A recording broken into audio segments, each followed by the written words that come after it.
Charles Koch, Sisu, Road to Revenge, 2022 Finnish movie. സീസുവിൻ്റെ സീക്വലാണ്. Sisu കണ്ടവർ ആരും ആ സിനിമ മറക്കാനിടയില്ല.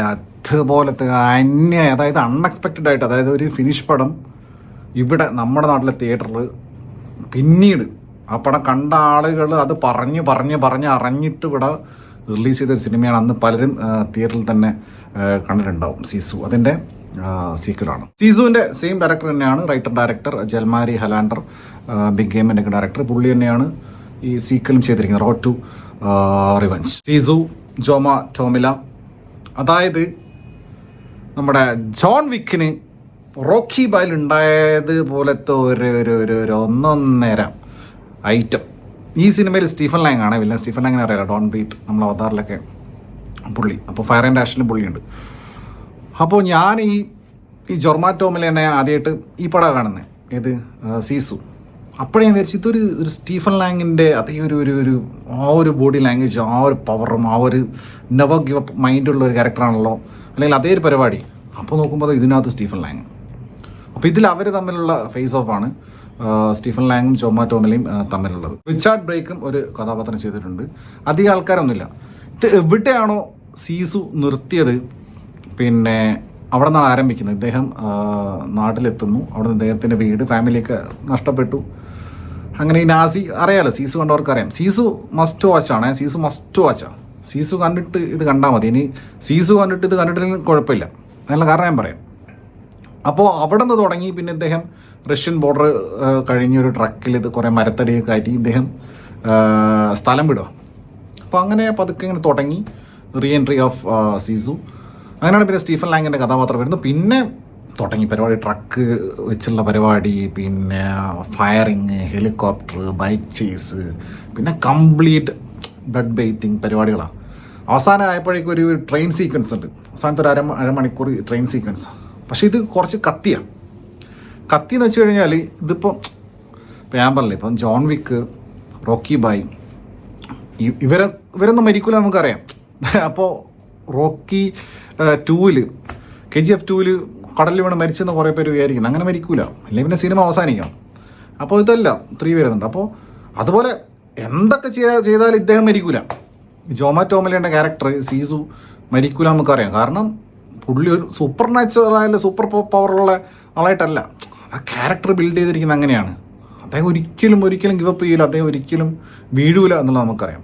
അപ്പം അതുകൊണ്ട് തന്നെ നിരന്തര അറ്റാക്ക്. അപ്പോൾ ഇതിൽ കുറച്ച് കത്തിയുണ്ട്, ടു ബി ഫ്രാങ്ക്. എനിക്ക് സീസുവിൻ്റെ അത്ര ഇത് ഇഷ്ടപ്പെട്ടിട്ടില്ല. കാരണം Sisu was something else. Emotional connect ഭയങ്കരമായിരുന്നു. ഒന്നാമതായി ഇദ്ദേഹം മറ്റേ ബിഗിനിങ്ങിൽ തന്നെ ആ ഒരു war period, second world war, ആ ഒരു ഫിൻലാൻഡിൻ്റെ ആ ഒരു ലാൻഡ്സ്കേപ്പ്, ആ ഒരു ടെറൈനിൽ ഇങ്ങനെ സിനിമ കാണുമ്പോൾ കിട്ടുന്നൊരു ഭയങ്കരമായൊരു സുഖമുണ്ട്. അത് കണ്ണിന് ഭയങ്കര കുളിർമയുള്ള സ്ഥലം. അവിടെ വയലൻസ്. അപ്പോൾ അങ്ങനെ പിന്നെ അദ്ദേഹം ഇത് ഡിഗ് ചെയ്യുന്നത് ഗോൾഡ്. അപ്പോൾ അത് കഴിഞ്ഞിട്ട് അത് കിട്ടണത് അത് അദ്ദേഹം പിന്നെ പെട്ടെന്നാണ് ഈ ഒരു കളവനായിട്ടുള്ള ഒരാൾ പെട്ടെന്ന് ടാങ്ക് ആയിട്ട് വരുന്ന ആളുകൾ, ഞാൻ ഫസ്റ്റിൻ്റെ കാര്യം പറയുന്നത്, സീസണിൻ്റെ കാര്യം പറയുന്നത്, അവിടെ നിന്ന് പെട്ടെന്ന് ഒരു കത്തിയുടെ തലേൻ്റെ ബ്രെയിൻ്റെ ഉള്ളിൽ കൂടെ ഇങ്ങനെ കള്ള് തുളച്ച് കുത്തിയും കയറ്റിയതാണ്. അവിടെ നമ്മുടെ മാർക്കോ വരെ ഇതിൽ നിന്ന് ഇൻസ്പയർഡ് ആയിരിക്കും, ഓഫ് കോഴ്സ്. കാരണം അതുപോലത്തെ വയലൻസാണ് സീസു കാണിച്ചു വെച്ചിരിക്കുന്നത്. ഇതിലും വയലൻസ് ഉണ്ട്, പക്ഷേ ഇതിങ്ങനെ for the sake of showing violence പോലെ എനിക്ക് ഫീൽ ചെയ്തിട്ടുള്ളത്. സംഭവം പെട്ടെന്ന് 1.5 മണിക്കൂറുള്ളൂ, പെട്ടെന്ന് കണ്ടു കഴിഞ്ഞിട്ടുണ്ട്. സീസുവിൻ്റെ പരിപാടിയുണ്ട്, സ്റ്റീഫൻ ലാങ്ങിൻ്റെ പരിപാടിയുണ്ട്, കുറേ പിന്നെ ഫയറിങ്, അതുപോലെ തന്നെ ബ്ലഡ് ബെയ്ത്തിങ് പരിപാടിയൊക്കെ ഉണ്ടെങ്കിലും സീസു ആ 2022 ഫിലിം വാസ് സംതിങ് എൽസ്. അതാണ് ഞാൻ പറഞ്ഞു. അപ്പോൾ ആ ഒരു സുഖം ഇതിന് കിട്ടിയിട്ടില്ല. പ്രത്യേകിച്ച് അതിലെ ഫീമെയിൽ ക്യാരക്ടേഴ്സ്, ഇതിൽ ഫീമെയിൽ ക്യാരക്ടേഴ്സ് ഒന്നുമില്ല. അതിൽ ഒരു എൻ്റെ വൺ ഓഫ് ദ ഫേവറേറ്റ് സീൻസാണ് ഏത് സിനിമ എടുത്തു കഴിഞ്ഞാലും. അതിൽ മമൂസ എലേന എന്ന് പറയുന്ന നടി, അവരെ ഞാൻ സെർച്ച് ചെയ്ത് മുൻപേ കണ്ടുപിടിച്ചതാണ്. എനിക്ക് ഭയങ്കര ഇഷ്ടപ്പെട്ടൊരു നടി. അതായത് അതിൽ കുറച്ച് ആൾക്കാരിങ്ങനെ ബന്ധിച്ചിട്ട് റേപ്പൊക്കെ ചെയ്യും. ഒരു ചങ്ങായി വൃത്തിയായിട്ട് അവരത്തെ റേപ്പ് ചെയ്തിട്ട് നിരന്തരം പീഡിപ്പിക്കുന്നുണ്ട്.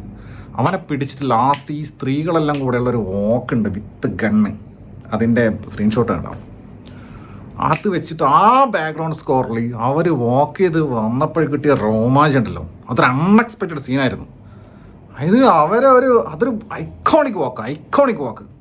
നിങ്ങൾ സീസൺ ഫുള്ള് കണ്ടിട്ടില്ലെങ്കിലും ആ ഒരൊറ്റ സീന് മാത്രം എടുത്തു. പക്ഷേ ആ സീന് മാത്രം കണ്ടിട്ട് കാര്യമില്ല. അങ്ങനെ പടം കണ്ടു വന്ന ആ സീനിലേക്ക് എത്തുമ്പോഴേ അതിൻ്റെ ഒരു ഗൂസ് ബമ്പ് നമുക്ക് കിട്ടുള്ളൂ. അതൊരു ഗംഭീര സീൻ. അങ്ങനത്തെ സീൻസ് ഒന്നും ഇതിനകത്തില്ല. അങ്ങനെ കുറേ സീൻസ് ഫസ്റ്റിലുണ്ട്. പിന്നെ അതിലുള്ള വില്ലന്മാരോട് നമുക്ക് ഭയങ്കര ഒരു ദേഷ്യം വരും. അവരെ കൊല്ലണം നമുക്കുണ്ട്. പിന്നെ അവർ അത്രയും ക്രൂവലായിട്ട് നമുക്ക് ഫീൽ ചെയ്യുന്നുണ്ട്. ഇതിലെല്ലാം സ്പൂൺ ഫീഡിങ് പോലെ. അപ്പം അങ്ങനെ നോക്കുന്ന സമയത്ത് ഈ ഒരു റോഡ് ടു റിവെഞ്ച് അത്ര ഒരു തിയേറ്റർ വാച്ച് വരുന്നില്ല, അത്ര ഒരു ഇമോഷണൽ കണക്ട് വരുന്നില്ല. പക്ഷേ സ്റ്റിൽ സീസുവിനോടുള്ള ഒരു സ്നേഹം കൊണ്ട് ആ ഒരു വികാരം കൊണ്ട് ഇത് കാണാം. പിന്നെ വളരെ പീസ്ഫുള്ളായിട്ടാണ് ഈ സിനിമ അവസാനിക്കുന്നത്. ഇതിൻ്റെ കണ്ടിന്യൂഷൻ ഉണ്ടാവുമെന്ന് അറിയില്ല.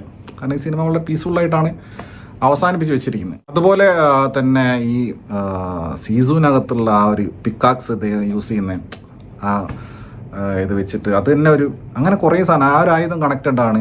പിന്നെ ഷീറ്റ്സു ആ പട്ടി ഇതിനകത്തുണ്ട്, പക്ഷേ കണക്റ്റഡ് അല്ല.